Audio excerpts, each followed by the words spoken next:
বিপদ সংকেত। কয়েক ঘন্টার মধ্যে সক্রিয় হেলপার টি কোষ তার নিজস্ব রাসায়নিক পদার্থ ক্ষরণ করে। সেই ক্ষরণে উদ্দীপ্ত বি কোষ ও সাইটোটক্সিস টি কোষ সরাসরি ধ্বংস করে জীবাণু নির্দিষ্ট অ্যান্টিজেনকে আটকাতে এগিয়ে আসে, এই জন্য বিপদ সংকেত। এরপরে নির্দিষ্ট প্রতিরক্ষা নির্মাণ। এখন নির্দিষ্ট প্রতিরক্ষা নির্মাণের ব্যাপারটা আসবে, যেহেতু কিভাবে এদেরকে মোকাবেলা করতে হবে। ৩ নম্বর লাইনে দেখো একটা এমসিকিউ আছে যে প্রত্যেক মানবদেহে ১০০ মিলিয়নের বেশি বা ১০ কোটি বেশি লিম্ফোসাইট ক্লোন রয়েছে। ক্লোন মানে হুবহু একই রকমের অনেক কোষ, এটা হলো ক্লোন। আর আরেকটা মনে রাখতে হবে, দেখো আরেকটা মনে রাখবে স্মৃতিকোষ কাকে বলে। এটা বোর্ড পরীক্ষায় অনেকবার আসছে আগে আর কি, তো এটা মেমোরি সেলও আসতে পারে। যে একজন লিখছিল যে স্মৃতিকোষ, ও পরের আসেনি, ও সরাসরি স্মৃতিকোষ লিখছে, মানে মনোবিজ্ঞান একটা স্মৃতি নিয়ে কিছু একটা আছে, ওরকম কিছু বানায় লিখছে আর কি। তাহলে এই স্মৃতিকোষ বলতে শ্বেতকণিকার স্মৃতিকোষের কথা বলা হচ্ছে। এই মেমোরি সেল এটা কাকে বলে, এটা মনে রাখি জ্ঞানমূলকের জন্য। যে আরেক ধরনের কোষ নির্দিষ্ট, এটা আমরা লিখবো না, যে কোষ নির্দিষ্ট অ্যান্টিজেনের স্মৃতি বহন করে ভবিষ্যৎ অ্যান্টিজেন দেহে প্রবেশ করলে দ্রুত কার্যকর ব্যবস্থা গড়ে তোলে, তাই হলো স্মৃতিকোষ। এইভাবে লিখবো। পরেরটাও জ্ঞানমূলক কোশ্চেন। যে প্রক্রিয়ায় এমন বিশেষায়িত ক্লোনের সৃষ্টি হয় তাকে ক্লোনাল সিলেকশন বলা হয়, এটা জ্ঞানমূলক। এবার দেখো প্রতিরক্ষার ব্যাপারটা, কিভাবে প্রতিরক্ষা করবে। এটা দুই ধরনের, একটা হলো অ্যান্টিবডি নির্ভর সারা, অর্থাৎ অ্যান্টিবডির মাধ্যমে প্রতিরক্ষার ব্যবস্থাটা করবে। তো আমরা তো জানি বি কোষ আকৃতিতে বড় হয়ে গেলে তার নাম প্লাজমা কোষ হয়, তাই না? তার নাম প্লাজমা কোষ হয়, এবং এই প্লাজমা কোষই কিন্তু তৈরি করে হচ্ছে অ্যান্টিবডি, তাই না? তো তাহলে এই অ্যান্টিবডি নির্ভর সারা একটা গেল। আর একটা হলো কোষ নির্ভর সারা, অর্থাৎ হলো টি কোষ জাতীয় যারা আছে তার মধ্যে সাইটোটক্সিস, টক্সিস মানে টক্সিন দিকে আসছে, তাই না? যে বিষ রাসায়নিক পদার্থ ক্ষরণ করে যে কোষটা আর কি, সে হলো টার্গেট করে জীবাণুকে, অ্যান্টিজেন বাহী জীবাণুকে, এবং ধ্বংস করে। এটাই হলো কোষ নির্ভর সারা। এখান থেকে কিছু নাই, এটা এমসিকিউ, তবে ভিতরে এগুলা জ্ঞানমূলক কোশ্চেন হিসেবে। অত্যন্ত প্রহরী, আসলে প্রহরা না, প্রহরী কথা বলে। অত্যন্ত প্রহরী মানে এখানে যে বিষয়গুলো বলা হচ্ছে সেটা হলো যে দেখো মুখ্য সারার ব্যাপারটাও হতে পারে জ্ঞানমূলক কোশ্চেন। যে বলছে একটি অ্যান্টিজেন যখন প্রথমে দেহে প্রবেশ করে তখন কয়েকটি লিম্ফোসাইট সেটাকে শনাক্ত করতে পারে। সেই লিম্ফোসাইটগুলো খুঁজে বের করে বিভাজনে উদ্দীপ্ত করে অগণিত লিম্ফোসাইট উৎপন্ন করতে হয়। এই কারণে নির্দিষ্ট অ্যান্টিজেনের বিরুদ্ধে মুখ্য সারা ঘিরে সংগঠিত হয়। তার মানে আমরা লিখবো এইভাবে যে মুখ্য সারাটা কি, প্রাথমিক অবস্থায় যখন কোনো জীবাণু আসে তখন কিন্তু সেভাবে জীবাণুর বিরুদ্ধে লড়াই করতে আসে না লিম্ফোসাইটগুলো, কারণ তখন কিন্তু যে এমইসি সেভাবে নিয়ে পরিচয়হীন নিয়ে ঘোরাঘুরির ব্যাপারটা সবাই জানতে পারে না, এবং হেল্পার টি কোষগুলাও সেভাবে কিন্তু যে জানাইতে পারে না। হেল্পার টি কোষের মধ্যে তো ভাগ আছে, তাই না? যেমন তুমি একদম বললে না যে ইন্টারকিউলিন, যদি হেল্পার টি কোষ যে ক্ষরণ করে, এগুলো ক্ষরণ করলে তো সবাই জানে। তো তাহলে প্রাথমিক অবস্থায় সবাই তো জানছে না, তাহলে প্রাথমিক অবস্থায় যে সারাটা দেয় সেটাই হলো যে মুখ্য সারা। যদি এটা প্রধান সারা, কিন্তু এটা কিন্তু খুব মানে তীব্র বেগে হবে না, পরবর্তীতে হবে। তাহলে প্রাথমিক অবস্থায় যে সারা দিচ্ছে সেটাই হলো মুখ্য সারা। আর গৌণ সারা বা সেকেন্ডারি রেসপন্স, অ্যান্টিজেন দেহে প্রবেশের 1-2 সপ্তাহ পর চরম মাত্রায় পৌঁছায়। দেহে যদি আবারও একই অ্যান্টিজেনের অনুপ্রবেশ ঘটে তাহলে সারাদান ঘটে দ্রুত ও শক্তিশালী। এটি হলো গৌণ সারা নামে পরিচিত। এই কথাটা মনে রাখবো আর কি। এই পার্থক্যটা কিন্তু সৃজনশীল হিসেবে আসছে অতীতে, পার্থক্যটা, অর্থাৎ সহজাত প্রতিরক্ষা আর অর্জিত প্রতিরক্ষা। তো কমপক্ষে 6টা লিখতে হবে, গয়ের জন্য আসছে আর কি। এই যে পার্থক্য, সহজাত প্রতিরক্ষা, অর্জিত প্রতিরক্ষা। তাহলে সহজাত তো বলেছিলাম, সহ মানে সাথে, জাত মানে জন্ম, হ্যাঁ যে কোনো 6টা লিখতে পারো। আর অর্জিত জানি যেটা হলো অর্জন করতে হয়, তাই না? সেটাই এখানে আশা করি না বোঝার মতো কিছু থাকবে না। এইটা কিন্তু সৃজনশীলের জন্য খুবই গুরুত্বপূর্ণ। এটা বোর্ড পরীক্ষায় অনেক আসে, আবার অ্যাডমিশনও আসে। এখান থেকে আমি কিছু মেডিকেল অ্যাডমিশনে এগুলো দাগাইছি। তবে তোমাদেরকে ইনশাল্লাহ ওই ছুটি হয়ে যাবে, তো এই ছুটির মধ্যে আমি গোটা বই দাগাই ফেলবো, মানে বিগত বছরগুলোতে আর কি। কমপক্ষে 20 সাল পর্যন্ত দাগাই ফেলবো। 20 সাল পর্যন্ত মেডিকেল অ্যাডমিশনে এবং বিশ্ববিদ্যালয়গুলো আর কি আসছে, তাহলে তোমাদের ভালো হবে। 20 রোজা বলছি, রোজা তো না।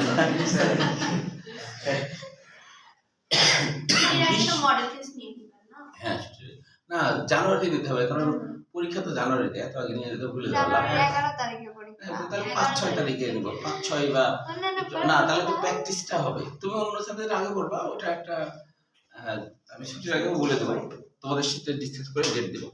তাহলে তোমাদের কলেজে পরীক্ষার আগে এখন টেস্টে বেশি খারাপ রেজাল্ট করলে, যদিও অনেকে করে, বাসা থেকে তো বলবে যে সারা বছর কি পড়াশোনা করলি, বলবে না?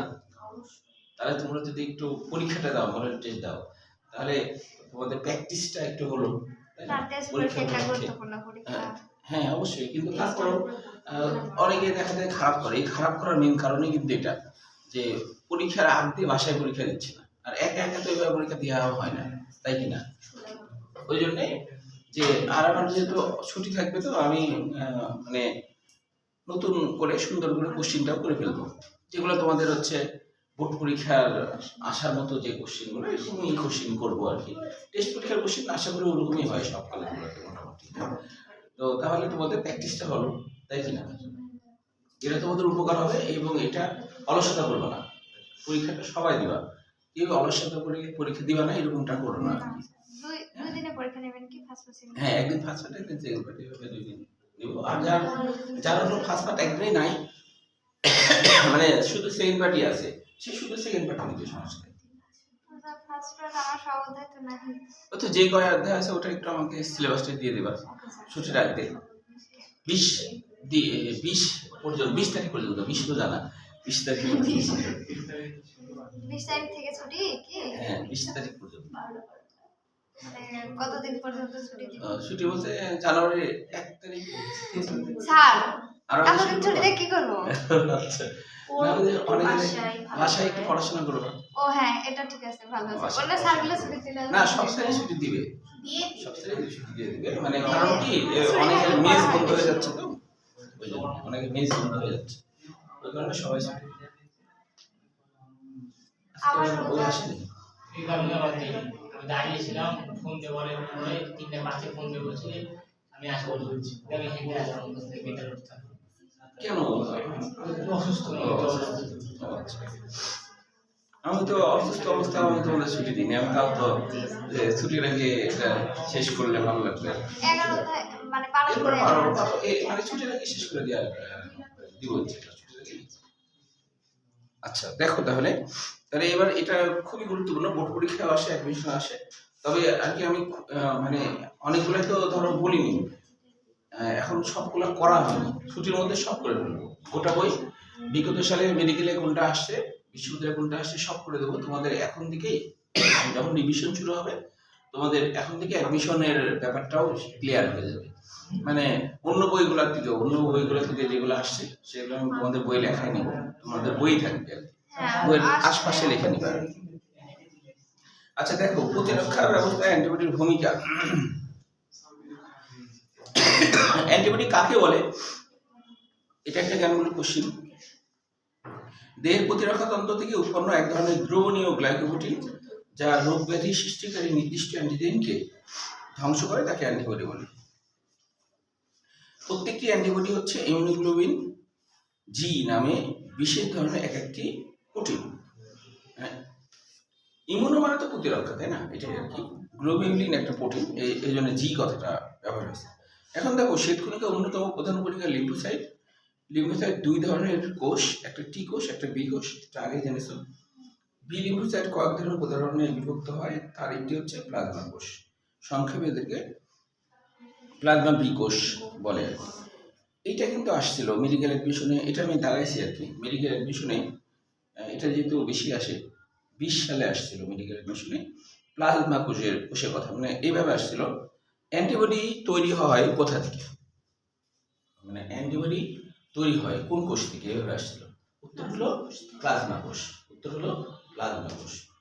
এখন যদি থাকে যে বি কোষ থেকে, তাহলে কিন্তু উত্তর হবে না। বি কোষ যখন প্লাজমা হবে তখন তো তৈরি হবে, বুঝা গেল? এই আর লাস্ট লাইনটা, মানবদেহে প্রায় 100 বিলিয়ন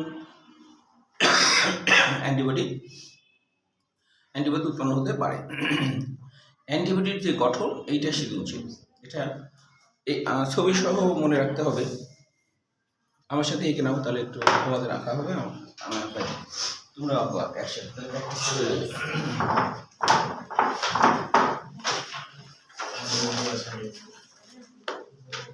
সবগুলো কি দাঁড়াতে হবে? কি? এপাশে দেখছি এগুলো। হ্যাঁ, এইগুলো তো অনেকগুলো মেডিকেল অ্যাডমিশন আসছে, ওগুলো আমি দাঁড়াই দিই।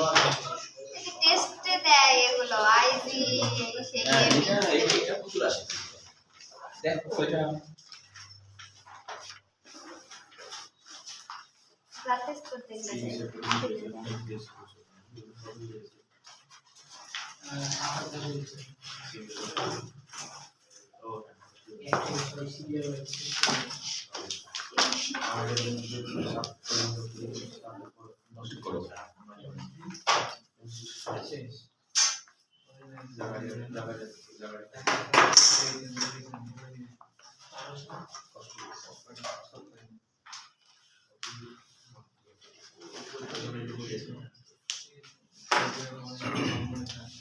এটা অবশ্য সোজা, কোনো নিজের হবে।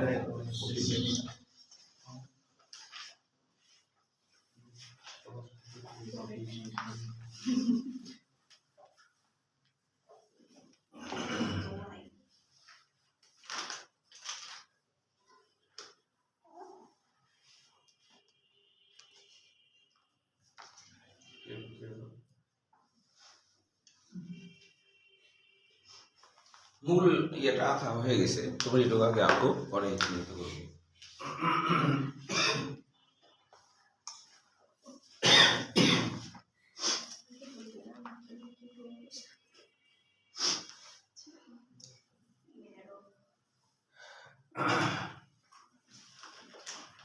এই জায়গাগুলোকে একটু ভিন্ন করে দিবা আর কি।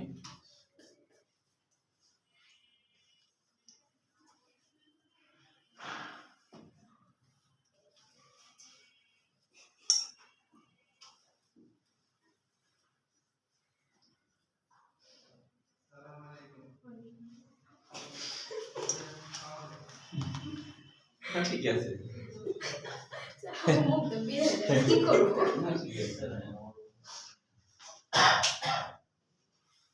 সেই ইয়ের মতো বলছো যে একটা মহিলা নাকি নামাজ পড়ার সময় আসসালামু আলাইকুম উনি এরকম বলতো, আবার আসসালামু আলাইকুম উনি দেয় বলতো, ডান দিকে সালাম হলে, আবার বাম দিকে সালাম হলে বলতো আসসালামু আলাইকুম উনি।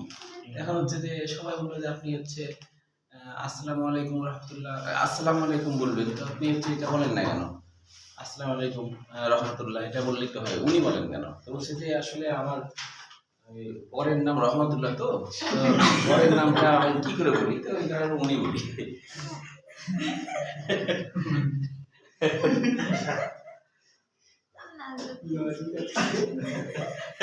উনি বলে।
এটা ছাড়া বাদ বাকি সব গুলারই তো বুঝো, একটা বোঝানো টাইটেল লিখে দিলাম বাংলাতে।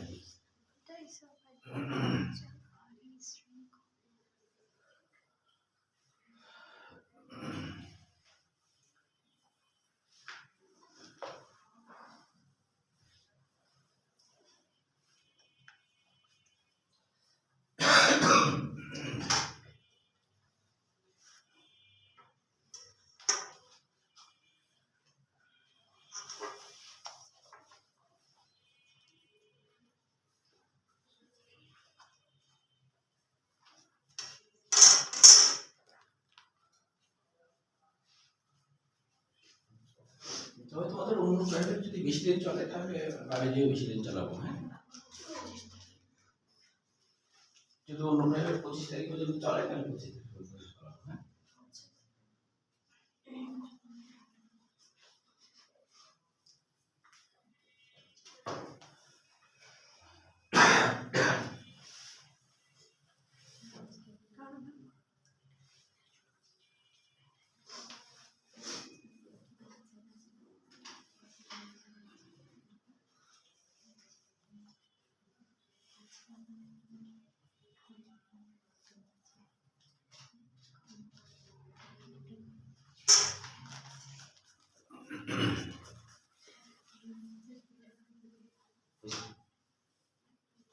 শেষ হয়েছে সবার না, শেষ হয়নি। এটা তো সোজা এমনিতে পাওয়া যাবে।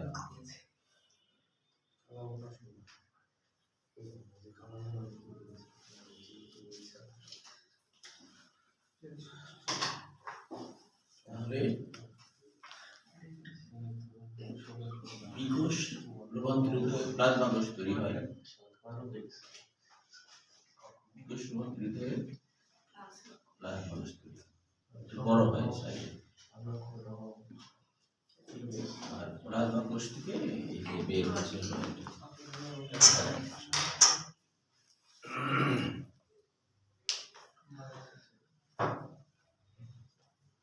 তাহলে এবার একটু বুঝি হয়ে গেছে তো না? বের হয়নি হয়েছে স্যার আমার। হয়েছে। এখন ওদের দেখতেছে সবাই। আমরা লিখছি, চিত্রকরণ হয়ে গেছে।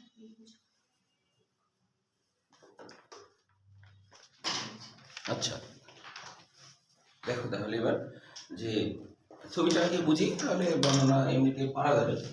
তাহলে এখানে যে ব্যাপারটা সেটা হলো যে এই যে অ্যান্টিবডি, আর অ্যান্টিবডি মানে হচ্ছে এটাতে একটা প্রোটিন, অ্যান্টিবডি পুরাটা একটা প্রোটিন।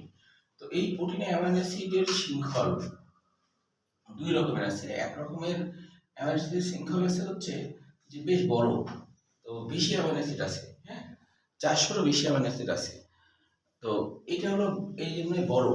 আর আরেকটা অ্যামাইনো অ্যাসিড আছে, আরেকটা শৃঙ্খল আছে যেটা হচ্ছে অ্যামাইনো অ্যাসিড হচ্ছে কম, এই জন্য এটাকে বলা হচ্ছে হালকা শৃঙ্খল। আর এটা যেহেতু অনেক বড় তাই এটাকে বলা হচ্ছে যে ভারী শৃঙ্খল। তাহলে একটা হলো ভারী শৃঙ্খল আর একটা হলো হালকা শৃঙ্খল। হালকা শৃঙ্খলে 200 কিছু বেশি অ্যামাইনো অ্যাসিড থাকে, আর ভারী শৃঙ্খলে 400 কিছু বেশি অ্যামাইনো অ্যাসিড মনে করো থাকে। তো এটাই হচ্ছে অ্যান্টিবডির মূল বিষয়। তবে এই শৃঙ্খলগুলা এখানে 4টা অ্যামাইনো অ্যাসিডের শৃঙ্খল আছে, তাই না? হিসাবে 3টা বলা যায়। এখানে একটা 1 2 3 আর 4টে হচ্ছে 4টে শৃঙ্খল। হ্যাঁ, 4টে শৃঙ্খল আছে। এর মধ্যে আবার এই অ্যামাইনো অ্যাসিডগুলা ডাইসালফাইড বন্ড মানে দুইটা সালফার আর কি এদেরকে যুক্ত করে রাখছে, অ্যামাইনো অ্যাসিডগুলোকে ধরে রাখছে আর কি। হ্যাঁ, এর মধ্যে বলা হচ্ছে যে নিচের দিকে সব অ্যান্টিবডির গঠন প্রায় সেম হয়, শুধুমাত্র ভিন্ন ভিন্ন কখন হয়, যখন হচ্ছে যে মানে ভিন্ন ভিন্ন অ্যান্টিবডি হয় কিভাবে, যখন সামনের দিকে মানে যেটা আগার দিকে আর কি, এই আগার দিকে কিন্তু পরিবর্তনশীল অঞ্চল বলা হচ্ছে। এই জায়গায় অ্যামাইনো অ্যাসিডগুলো এক্সচেঞ্জ হতে থাকে। কেন এক্সচেঞ্জ হয়? এক্সচেঞ্জ হয় হলো যে একটা জীবাণুকে যখন দেখে যে জীবাণুর মনে করো কথার কথা, জীবাণুতে লাস্টে আছে কার্বক্সিলিক অ্যাসিড গ্রুপ, কারণ জীবাণু অ্যান্টিজেন প্রোটিন জাতীয়। লাস্টে মনে করো কার্বক্সিলিক অ্যাসিড আছে। তখন প্লাজমা কোষ তার তো নিউক্লিয়াস আছে, ওই নিউক্লিয়াসের জিনগুলোর কিন্তু একটা সেন্স আছে, হ্যাঁ, ও এটা অনুভব করতে পারে যে এইখানে এই জীবাণুকে ধরার জন্যে আমি তাহলে কি তৈরি করবো, লাস্টে এখানে আমি এমন কিছু তৈরি করবো যেন একে ধরতে পারে। তখন এই পরিবর্তনশীল অংশ কি করলো, এখানে একটা অ্যামিন গ্রুপ তৈরি করলো লাস্টের দিকে। তো অনেক সময় অ্যামাইনো অ্যাসিড আগে পিছিয়ে হয়, মানে উপরেটা নিচে নিচেরটা উপরে এমনও হয়, হয়ে তারপরে জীবাণুকে ধরে ফেলে। তাহলে জীবাণুকে ধরার জন্যই কিন্তু যে এই অ্যান্টিবডিগুলা ভিন্ন ভিন্ন রকমের হয়ে থাকে, 10 কোটি রকমের আর কি হয়ে থাকে বলা হচ্ছে, যে এত বেশি হয়, এত রকমের জীবাণু দেখা যায় আমরা অ্যাটাক হই না, অথচ তারপরে বেশি বেশি হয়।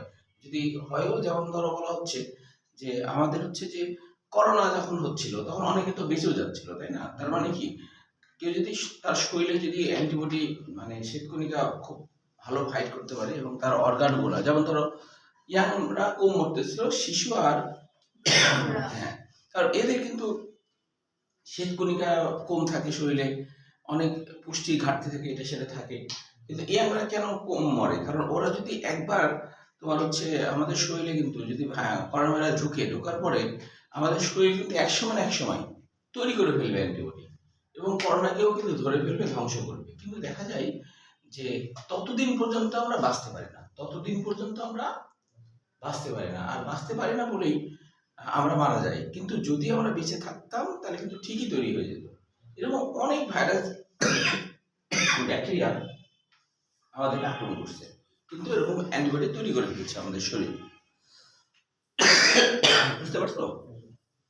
তো তাহলে এটা পরিবর্তনশীল অংশ, পরিবর্তনশীল হয়ে অ্যান্টিজেনকে ধরতে পারে। তাহলে অ্যান্টিজেনকে ধরে, আর অ্যান্টিবডি আর অ্যান্টিজেন এই মাঝের এই জায়গাকে প্যারাটপ বলে, কারণ প্যারাটপ মানেই হলো অ্যান্টিজেন সংযোজন স্থান। বুঝতে পেরেছো? তাহলে এখানে কি কি আছে দেখো, ভারী ও হালকা শৃঙ্খল। আচ্ছা, আলিমের বইয়ে অবশ্যই এটা আছে যে ভারী শৃঙ্খলে অ্যামাইনো অ্যাসিডের পরিমাণ কত, এটা কিন্তু আলেমের বইয়ে আছে, হ্যাঁ, এই বইয়ে না। মানে 400 কতটা এখন এটা আমার মনে পড়ছে না, হ্যাঁ 400 প্লাস, হ্যাঁ আমি লিখে নেব, তোমরা একটু লিখে রাখতে পারো, আমি পরে একরের সংখ্যাটা বলবো, হ্যাঁ পরের দিন বলবো। 400 ভারী শৃঙ্খলে 400 প্লাস, আর হালকা শৃঙ্খলে 200 প্লাস।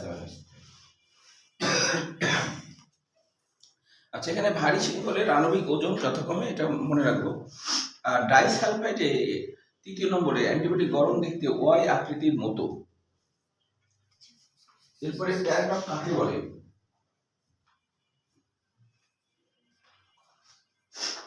তারপর আরেকটা বিষয় দেখো, ভিডিজে রিকম্বিনেশন কাকে বলে, এটা আসতে পারে পরীক্ষায় জ্ঞানমূলকের জন্য। তো ভিতে ভেরিয়েবল মানে পরিবর্তনশীল বোঝায়, আর ডিতে বৈচিত্র্য বোঝায়, ডাইভার্সিটি মানে বৈচিত্র্য, আর জয়নিং সাবজিন মানে যে এখানে হচ্ছে জিনগত ভিন্ন ভিন্ন ধরনের জিন ভিন্ন ভিন্ন ধরনের অ্যান্টিবডি তৈরি করে, এটাই বোঝাচ্ছে যে সাবজিন।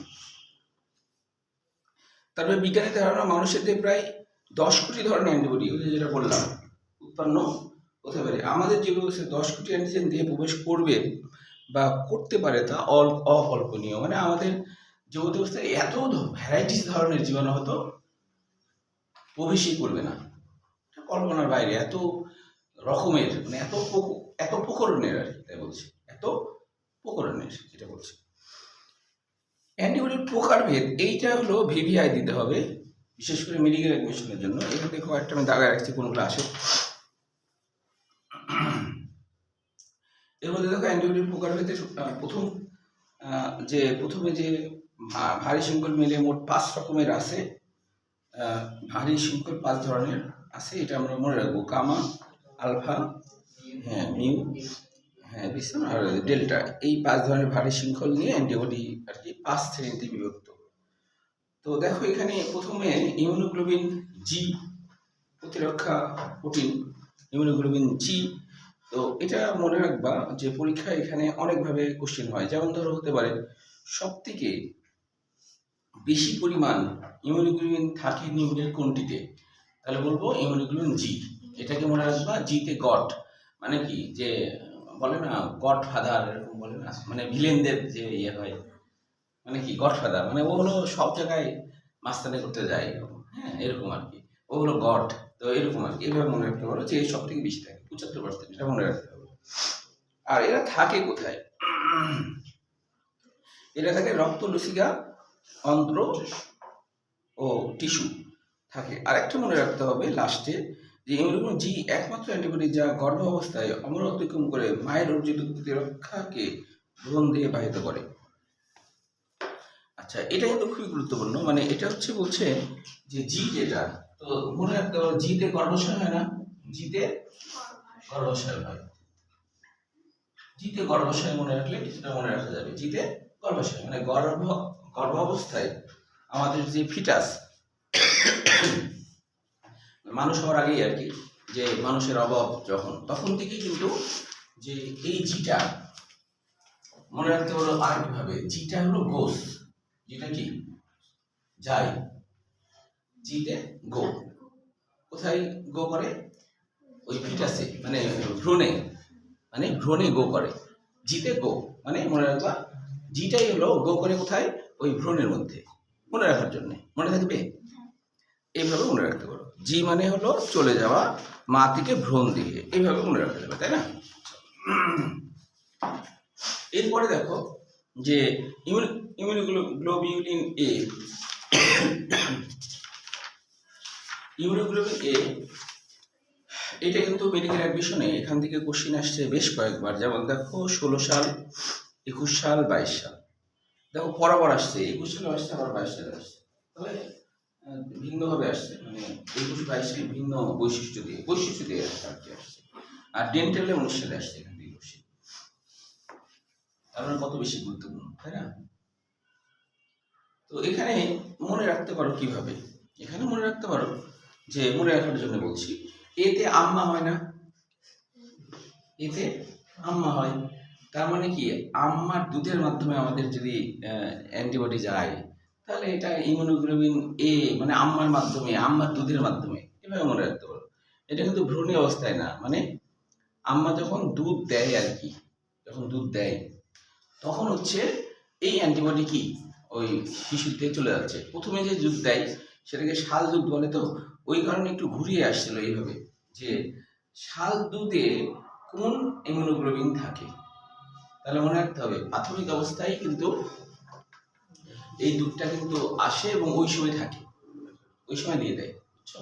তো এই জন্য দেখা যায় যে কোনো বাচ্চা যদি দুধ না খায়, তাহলে ওই মানে মায়ের দুধ না খায়, কোটার দুধ বা অন্যান্য খায়, এর কিন্তু অসুখ সারা জীবন লেগেই থাকে, সারা জীবন অসুখ লাগে থাকবে তার, মানে ও সুস্থ সবল মানুষ হতে পারবে না।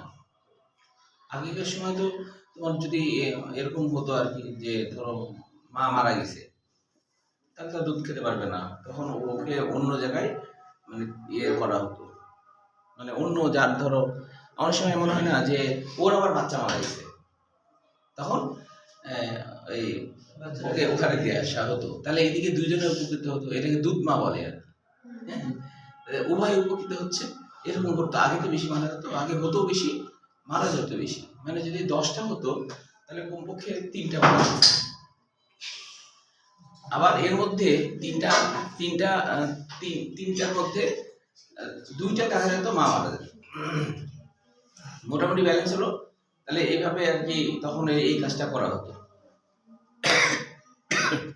3টায় মারা যেত না না, মানে 10টার মধ্যে বলছি, 10টার মধ্যে ধর 3টা বাচ্চা মারা যেত আর 2টা মা মারা যেত।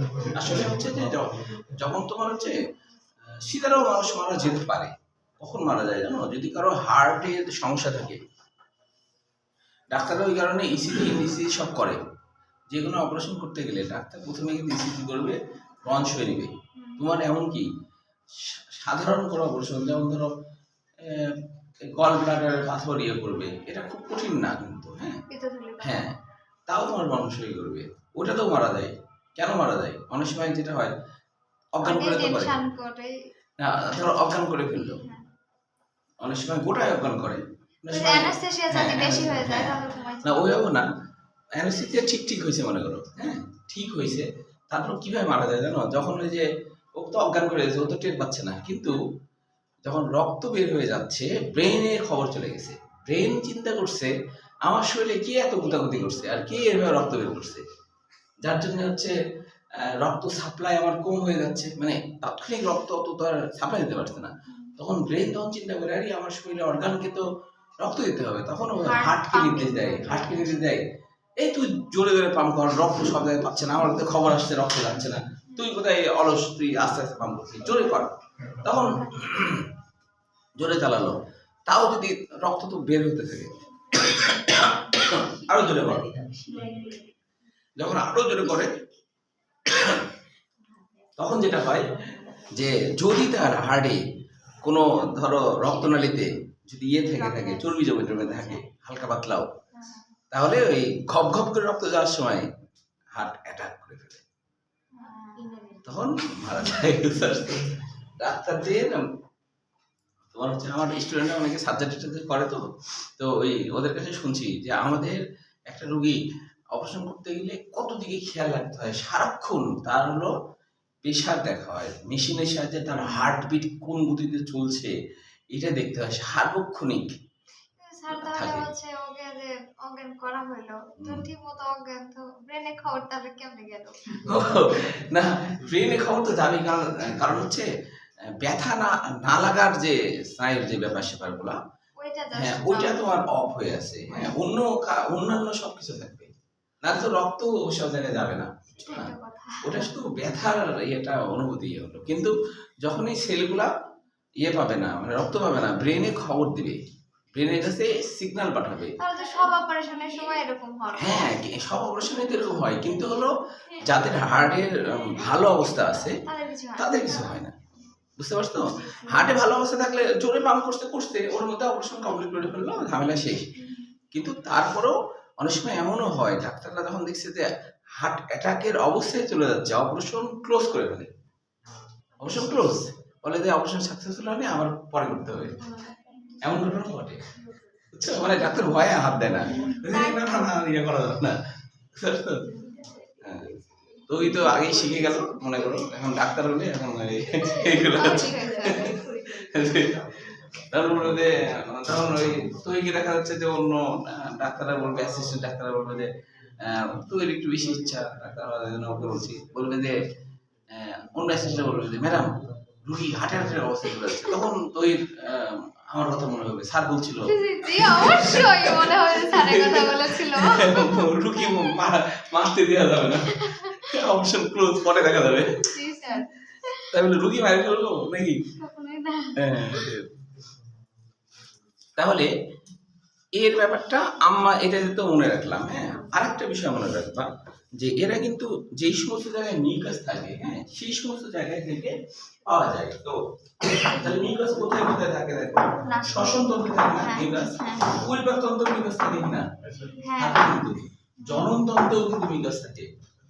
জননতন্ত্রে বিশেষ করে মেয়েদের জননতন্ত্রে অনেক বেশি পরিমাণে থাকে, ছেলেদের থাকে, তাহলে জননতন্ত্র থাকে।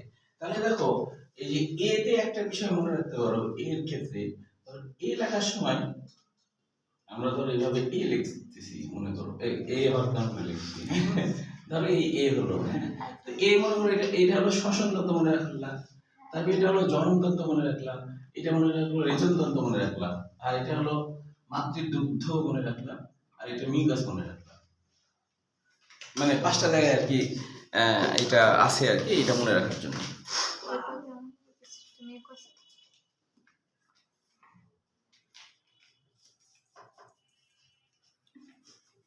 অ্যান্টিবডি টেস্ট দেয় তো, মানে হচ্ছে ব্লাড টেস্ট করতে গেলে, তো সেক্ষেত্রে মানে স্বাভাবিক হচ্ছে বেড়ে গেছে নাকি এটা দেখার জন্য টেস্ট দেয়।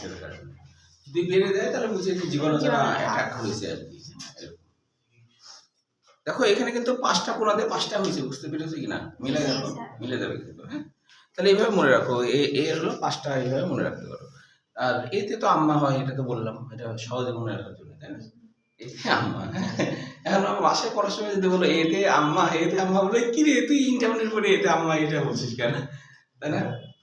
আচ্ছা এবার দেখো এরপরে হলো ইমিউনোগ্লোবিন এম। এখানে আলিমের বই একটা তথ্য দেখেছিলাম, সেটা হলো যে জির থেকে এম হলো 5 গুণ বেশি বড়। স্যার জির থেকে এম 5 গুণ বেশি বড় হয়, মানে অ্যান্টিবডিটার সাইজ। আইজি এর চেয়ে বড়, হ্যাঁ আইজি জি এর থেকে হুম। 5 গুণ বেশি। ওই যে প্রথমে জি আছে না, জির থেকে 5 গুণ বড় হয়। আর আরেকটা মনে রাখতে পারো যে সেটা হলো জিএম হাই ভাই, জিএম হাই ভাই, আইজিএম বড় না? জিএম হাই ভাই, এটা মনে রাখো। কেন? যেখানে জি কাজ করে সেখানে এমও কাজ করে, মানে এখানে জি কে হেল্প করে আর কি, জি কে হেল্প করে এম, জি কে একে হেল্প করে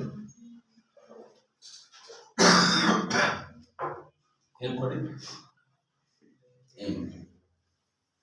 তার মানে জি আর এম একই রকমের কাজ করে, মানে উভয় একসাথে কাজ করে আর কি, হ্যাঁ। তবে 5টা কিন্তু আবার ভুলে যাও না, 5টা আবার মনে রাখতে হবে যে যে 5টা নাম, ওই নাম মনে রাখার একটা ছন্দ বানাইছে এই কারণে। স্যার কোনটা? গ্যামেট, গ্যামেট, ও জি এ এম ই আর ডি, অ্যান্টিজেন, অ্যান্টিবডি। অ্যান্টিবডি, 5টা অ্যান্টিবডি না, তো গ্যামেট মনে রাখলে মনে থাকবে, কারণ ধারাবাহিক ভাবে তো নাই, এ বি সি ডি আছে, না সেটা না, নাই, তাহলে এইভাবে মনে রাখতে হবে বাহ খুব সুন্দর জিনিসটা। গ্যামেট। গ্যামেট মনে রাখলে ভুল হবে না নাকি? জি স্যার। আচ্ছা, তাহলে এম এর ক্ষেত্রে দেখো যে এম এর ক্ষেত্রে বলছে যে দেহের পার্সেন্টেজগুলো আমাকে মনে রাখতে হবে। সব থেকে বেশি জি, এটা মনে রাখবা, গড, গড ফাদার সেইটা আর কি সব থেকে বেশি, তারপর এগুলো আস্তে আস্তে কম। তো এম ও কম, এটা মনে রাখবো। আর এম এ মনে রাখবো যে এ বি ও রক্ত গ্রুপ, রক্তকণিক অ্যান্টিবডি এ ধরনের ইমিউনোগ্লোবিন এম পাওয়া যায় রক্ত লসিকায়। এছাড়া অধিকাংশ ব্যাকটেরিয়া ও কিছু ভাইরাসের বিরুদ্ধে নির্দিষ্ট প্রতিরক্ষা সাড়া দেওয়ার ক্ষেত্রে এই দেখো একসাথে কাজ করে, দেখছো? জিএম ভাই ভাই একসাথে কাজ করে, পাইছো? হ্যাঁ, এটা মনে রাখতে হবে। এরপরে দেখো ডি, ডির ক্ষেত্রে যে খুবই কম, দেখো যে ডি এর ইমিউনোগ্লোবিন ডি এর 1% কম হচ্ছে ডি। তো রক্ত লসিকা ও লিম্ফোসাইট বি কোষে এই ইমিউনোগ্লোবিন জি পাওয়া যায়। তাহলে এখন যে মানে এই এই যে তোমার বি কোষে পাওয়া যায় ডিটা আর কি, হ্যাঁ। তো এর কাজ অজ্ঞাত হলেও বিজ্ঞানের ধারণা ইমিউনোগ্লোবিন ডি বি কোষকে সক্রিয়করণে ভূমিকা রাখে। তো এটা মনে রাখতে পারো, ডি লিখে আমরা এইভাবে। তো এখন যদি এখানে একটু আমি পেট কেটে দিই তাহলে বিয়ের মতো হয়ে গেল না, ডি, সেখানে আমি একটু পেট কেটে দিলাম তাহলে কি বিয়ের মতো হলো কিনা? তার মানে ডিটাকে বির সাথে, বির মধ্যে পাওয়া যায়, বি কোষে পাওয়া যায় আর কি, বি লিম্ফোসাইট কোষে পাওয়া যায়। আর বিজ্ঞানের ধারণা ডি বি কোষকে সক্রিয়করণে, তার মানে এই যে ডি, ডি কি করে? বি কোষকে সক্রিয়করণ করে, তাহলে ডি এখানে পেট কাটলে বি হয়ে যায়, মনে রাখার জন্য, ঠিক আছে? সর্বশেষ ই, এটা মনে রাখা সোজা, ইতে অ্যালার্জি, ইতে অ্যালার্জি, ইতে কি অ্যালার্জি, তাহলে অ্যালার্জি প্রতিক্রিয়ায় এটা ব্যবহার হয় এই অ্যান্টিবডিটা। কি বলছে দেখো, বি কোষ, মাস্ট কোষ ও বেসোফিলে পাওয়া যায়।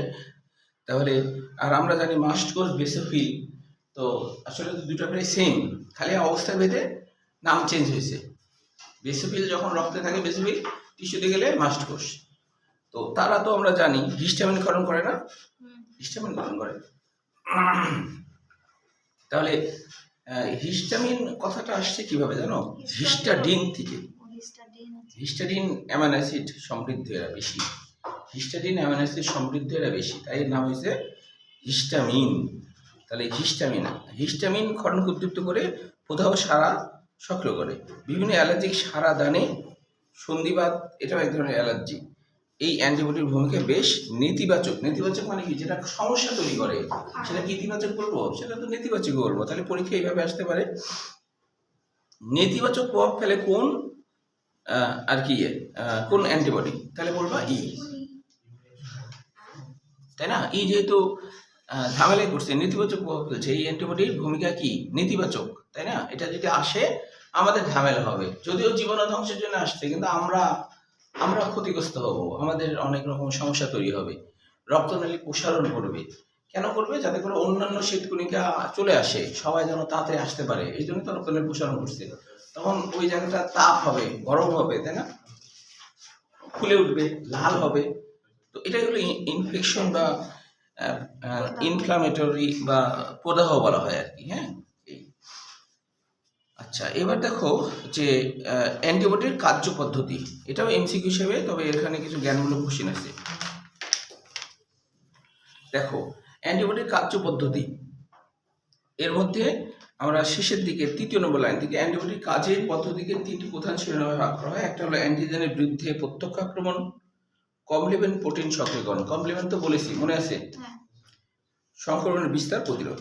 এখন দেখো অ্যান্টিজেনের বিরুদ্ধে প্রত্যক্ষ আক্রমণে প্রথমে দেখো স্তূপীকরণ বা অ্যাগ্লুটিনেশন। এখানে এটা কাকে বলে জ্ঞানমূলক কোশ্চেন হিসেবে পড়বা। যে প্রক্রিয়ায় রক্ত বা লসিকার সুনির্দিষ্ট অ্যান্টিজেন ও অ্যান্টিবডির মধ্যে বিক্রিয়ার ফলে রোগ সৃষ্টিকারী বহির্ভূত অণুজীব বা অণুকণা দলা পাকিয়ে যায়। স্তূপীকরণ মানে তো দলা পাকানো, এক জায়গায় সব কিছু জমা করা, তাই না? সেটাই হলো স্তূপীকরণ। তাহলে এটা কাকে বলে হলো। এরপরে দেখো অধ্যক্ষেপণ করে ফেলা, যে প্রক্রিয়ায় দ্রবণীয় অ্যান্টিজেনের, মনে রাখবো টিটেনাস টক্সিন যেমন আণবিক যৌগ পিসিপিটিন, এরকম নাম কেন হলো? কারণ অধ্যক্ষেপণে সাহায্য করে যে প্রোটিন, সেটাই হলো কোথায় পড়ছেন? ও এই যে হ্যাঁ চলে গেছে। হ্যাঁ, এটা খালি জ্ঞানমূলক কিছুই লাগবে। পিসিপিটির নাম কেন হলো? যে প্রোটিন অধঃক্ষেপণে সাহায্য করে, সেটাই হলো পিসিপিটিন। তাহলে এখানে অধঃক্ষেপণ কাকে বলে এটা একটা মনে রাখবো। প্রশমনের থেকে তেমন কিছু নাই, যখনই জীবাণু ধ্বংস হবে তখন তো প্রশমন হবে কিছুটা শরীরে। বিশ্লিষ্টকরণ বা লাইসিস করা, হ্যাঁ হ্যাঁ, এটাও আসে না, তবে এটা আবার আসে যে কমপ্লিমেন্ট কাকে বলে। কমপ্লিমেন্ট সময় হয়ে গেছে। আচ্ছা, এটা একটু রিডিং করো, তারপর আরো একদিন লাগছে। ছবিটা রাখলাম। এগুলোতে কিছু নাই অতটা।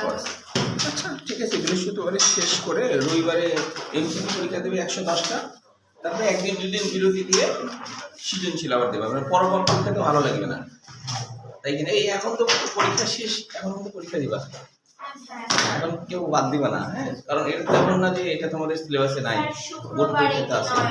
হ্যাঁ, শুক্রবারে যেহেতু তোমাদের পরীক্ষা নাই, তাই শুক্রবারে 9 অধ্যায়ের পরীক্ষা 10টায়, অথবা আইসিটি ক্লাস 11টায় দিলেও হবে। 11টায় দিবা?